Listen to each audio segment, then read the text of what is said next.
Welcome, everyone. Glad to have you here. I'm here with Nick Gibson today from Gibson Cyber. Nick is going to have to give you a lot of great information today, and my name's Coach Hess.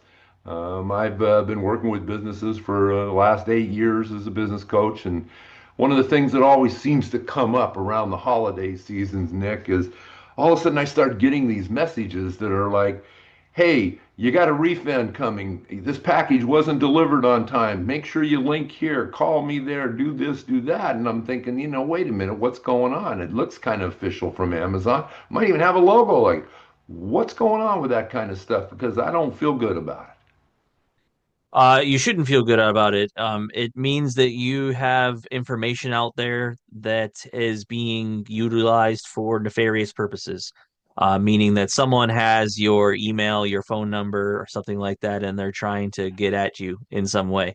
How they got that information, who exactly knows? In this day and age, your information has been lost and leaked more times than you will ever know. So it's really about just protecting yourself and being aware that that sort of stuff is happening. If you're not expecting a package, if you're not expecting whatever it is that it's trying to make you do, always that's where I call it spidey senses. That's where the spidey senses should kick in and go, this something isn't right here. So let me get this right. If a hacker's coming after me and gives me something to do, if I never do anything, nothing will happen. But if I do something, I'm going to trigger a problem. And I guess Yes. what you're saying is no, not to trigger that problem by recognizing what we see. Yes, yeah, very much so. It's very much like when you accidentally pick up a spam call and then you get spam calls every day from that number for the next 6 months. Right. It's the same thing. Once you interact with it, they know that you are there and you are become a target. If you don't interact with it, they don't know if it's a bad number, if it's not a real number, or just no one's interacted with it.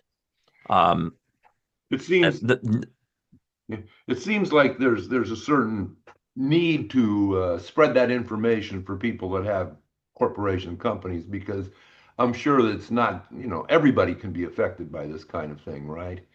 And so yes, any thoughts, and on what we should be doing to prevent scams inside of a company? Any techniques or thoughts that we should put in place?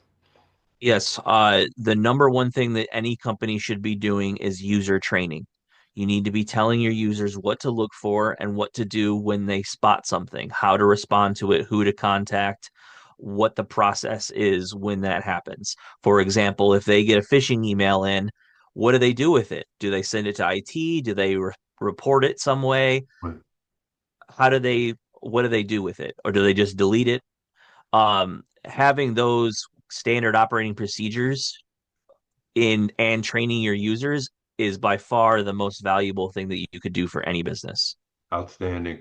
Yeah, all my years at Halliburton and so on. I mean, we always wanted to circulate that. Good time to be thinking about that right now, is what you're telling us, Nick. I hear you. Yes.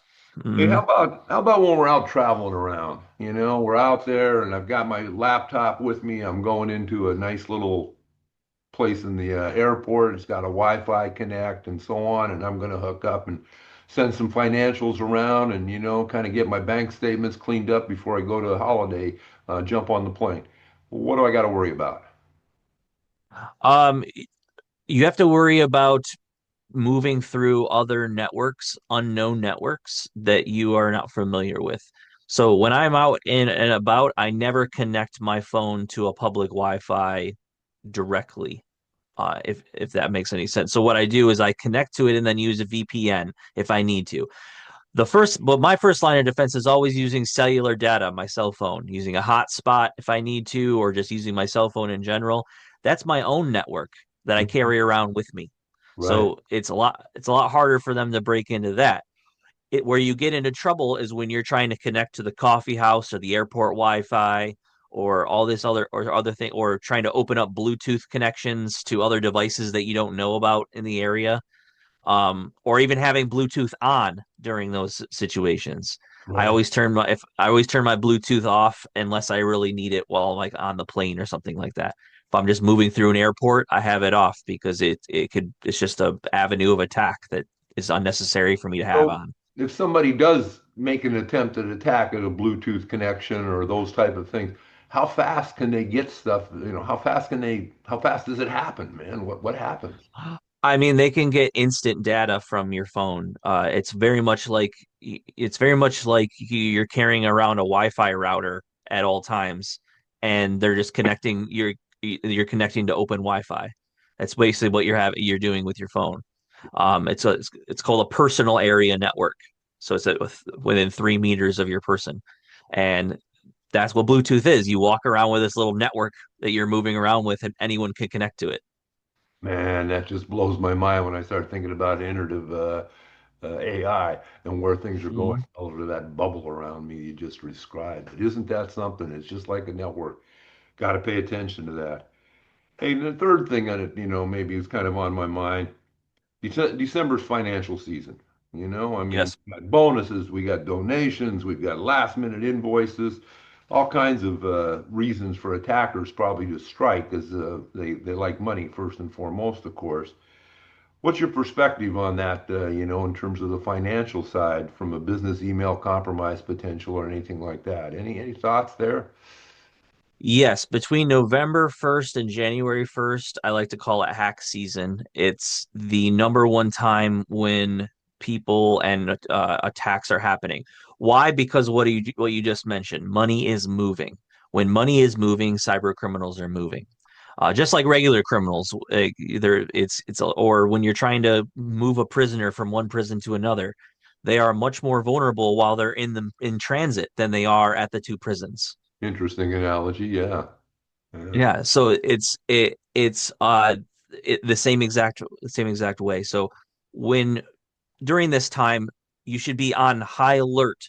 All of your users should be on high alert for phishing scams. You will see an increase in phishing scams across all of your platforms: email, phone, WhatsApp, Facebook. I mean, my wife gets has been getting lately, "Hey, I want to be your sugar daddy" on Facebook, and I'm like, that sounds like a good deal. You should take that. Oh my. Oh my. um, and that sort of stuff. It's increasing every single one of my clients increases at least 50% in their phishing scams between now and the end of the year. Right. So almost, why we need to highlight this program and hey, let's pay attention for sure. Um, Yeah. is it feasible that people might put standard operating procedures in to not bring on new vendors or not do donations or not do anything during that time because of the potential risk? Yes, in large companies, they do what's called a network freeze during this time, where there are no IT changes that are happening. There's no penetration tests going on. There's nothing large happening because one, there's a lot of activity happening at the end of the year, and two, because we they don't want something to be if something's amiss happening, they don't want to have to be like, oh, well, that could be part of the engineering that's happening. It could be part of the development that's happening, and then Right. we write it off as just that. And boom, all of a sudden So you we want to keep everything quiet so that when noise does happen, we can hear it immediately. all right.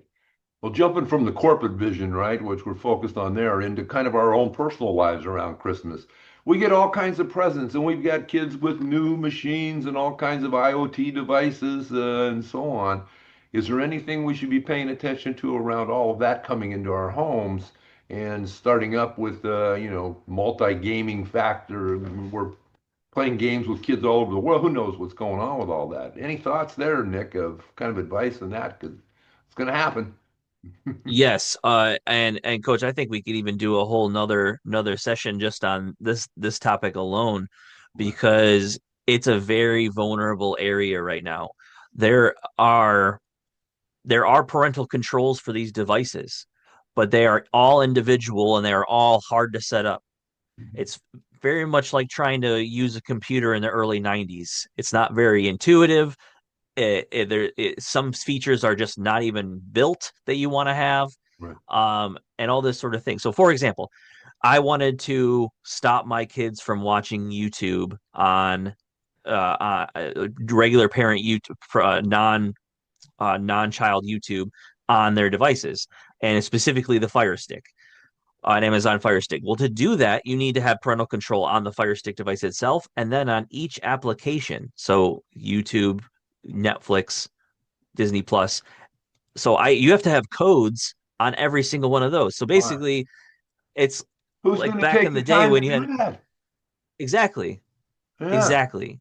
Yeah. And then you have to manage it. Like it's a pain. It's a pain for me to manage. Right, right. Well, yeah. So the average Joe, we're just going to ignore and go on. Yeah. So what is the vulnerabilities within, what's the bad side of some of these Nintendo potential or whatever the game might be?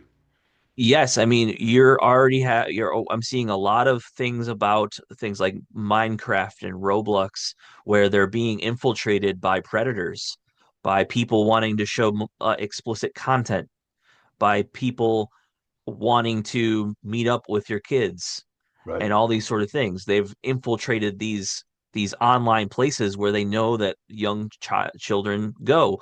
So you have games like Fortnite and other things like that that are prowling with these predators, and parents don't really know that. They just kind of give them the devices, and they Let them there's no go. other way to find it or check it or monitor it in any way. Well, and nobody wants that. So we've got to make sure we're educating folks, about that whole process. Yes. Last Now, one. there's a couple Go ahead. different. Oh, sorry, go ahead. I was just going to say Go- there's a couple different software solutions that help with that kind of, help with the tracking and social media monitoring and sort of things like that. But it doesn't go as far as every single device on across every single platform and every single application and every single game. Right. Parents have to be aware of what their children are using and then do their own research to find out the parental controls for those things. It's one of those don't throw it over the fence, let the kid go crazy and have fun, and rather pay attention to where he's going, what he's doing. Learn the game with him. What the heck? I mean, that's a good opportunity Yes, for us to connect with our kids, and it's so important. Hey, 100%. kind of one other one that comes up is this whole voice scamming thing, where somebody gets the same voice of, say, my grandson, who lives in Mexico or something. That all of a sudden I'm getting a voicemail from him saying, "Hey, I'm in jail and I need a bunch of money, and here's the deal." Those have gone on for quite a while, but there's certainly, I think, the uptick of those around traveling time and where we're going. Any thoughts on those kind of scams and what to look for, Nick? Yes, those are definitely prevalent scams and they're increasing every day.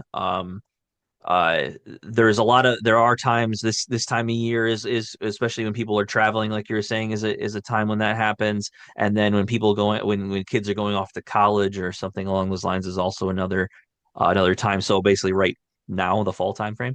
Um, what happens is that you can clone anyone's voice. It's a free application online that they do free service as long as you have 30 seconds of the audio. So they could take 30 seconds of this podcast that we're putting on right now Right? and clone our voices. Yeah, no And doubt. I actually teach that in a cybersecurity introduction to cybersecurity course. I teach it as a way to say, hey, this stuff is so easy that I can do it in about 2 minutes. Right.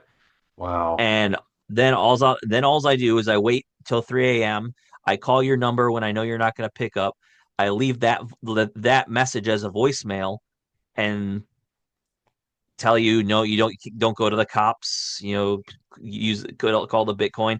If they don't verify, that's how they get them. The best thing to combat that is verification. Never just take things like that nowadays at face value. Right.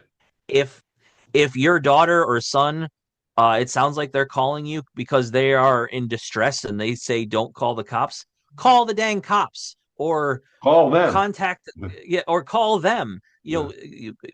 Facebook message them, call one of their friends, find another communication method. So I always tell them use a communication method that is different than what you have been given.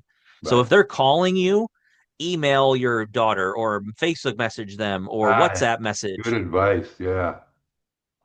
different than what they're being because you've that's a compromise. If that's already been compromised, then you need to find a different way to do it. There has been a number of different they focus on affluent people, like people that have a lot of money and they do it to their Sure. children. But there's been a lot of fake kidnappings that have been happening, and it's all around them just they'll just go onto their social media platform, pull 30 seconds of audio from them, Right. because kids nowadays just willingly give up everything to social media, and Boom. There you then have boom, that's I've all you heard of need. those stories oftentimes, and I'm sure we all have. But boy, we want to be heads up. I think the main thing there is that never approve payments on live uh, on live calls or texts. Just never do that. Um, Yes, that that's what trust will but get. verify. Yeah, yeah. Well, shoot, those are five great topics we went over there in a pretty short order, Nick. Nick, I think the checklist of what's going on or really what's happening. I know you run a program to help people get prepared. Maybe you can tell everybody a little bit about that and how to get connected with you if they want to do a quick analysis so that they're prepared. Sure, yes, yeah. I run a 60-minute complimentary security assessment slash audit. You'll walk away with at least some recommendations on how you can go forward and be better secure. And know where you're at currently and where you need to go at least. You can get a hold of me through my website, gibsoncyber.com, or via LinkedIn, at Nick Gibson, at Nick Gibson, or Gibson Cyber LinkedIn page. I'll make sure I post to GibsonCyber.com, in Awesome. text when we post this up. But no doubt, take the time, folks, to get yourself prepared. You don't need the back end of this. So it's just a little bit of preparation on the front end can save you a whole bunch of problems, and they're coming. They're getting more creative with AI all the time. These hackers know what's going on. You can't be too careful. So. We uh, Yes. we want to keep you safe. That's why we put this show together for you. And thank you for attending. Any last comments, Nick? Thank you for having me, Coach. It's been wonderful. I really enjoy this. I hope we can maybe do it again sometime. Right. Well, you've got those 5 points for Cyber Connection now. Let's get people on that, and we'll do some more and keep bringing it to you. Thank you Awesome. for attending, folks, and have a great day.